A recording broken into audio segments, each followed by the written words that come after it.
क्या आप जानते हैं भगवान शिव का जन्म कैसे हुआ?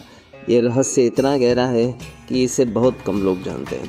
आज हम उस गाथा को जानेंगे जो पूरी सृष्टि के आरंभ से ही पहले की है। कहा जाता है कि जब कुछ भी नहीं था, ना धरती, ना आकाश, ना समय, तब सिर्फ एक ही चीज़ मौजूद थी, महाशून्य। उस असीम शून्य में एक दिव्य ऊर्जा प्रकट हुई।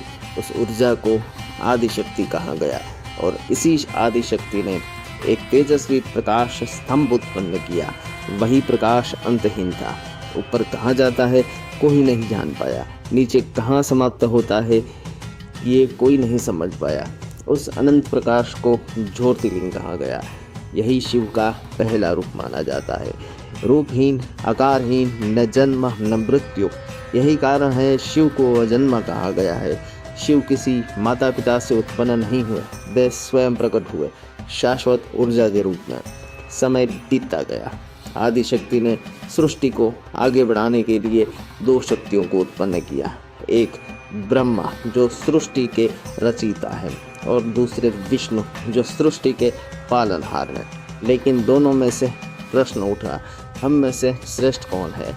इसी प्रश्न को हल करने के लिए उन्होंने उस अनंत प्रकाश स्तंभ को देखा।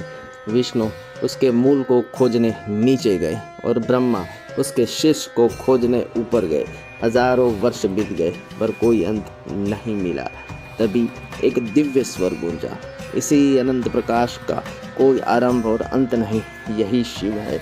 ज्योतिर्लिंग एक शांत, गंभीर, भय रहित रूप प्रकट हुआ। जटाएं, तीसा नेत्र, गले में सर्प और पूरा ब्रह्मांड उनके सामने नतमस्तक हो गया। शिव बोले, मैं आदि भी हूँ, अनंत भी हूँ, मैं विनाश भी हूँ और कल्याण भी। उसी क्षण शिव ने ब्रह्मा को ज्ञान दिया और विष्णु को संरक्षण का दायित्व सौंपा और इस तरह शिव सृष्टि के मूल कारण के रूप में स्थापित हुए। तो दोस्तों, शिव का जन्म किसी माता पिता से प्रकट नहीं हुआ, वे स्वयं ऊर्जा के रूप में प्रकट हुए। इस गाथा को बहुत कम लोग जानते हैं, लेकिन यही वह रहस्य है जो शिव को महादेव बनाता है। अगर ऐसी दिव्य कथाएं आपको पसंद आती हैं तो वीडियो को लाइक, शेयर और सब्सक्राइब करना ना भूलिए। और अगर आपको ऐसी ही कहानियाँ रोज़ चाहिए तो मुझे कमेंट में हिस्ट्री लिखकर भेजें।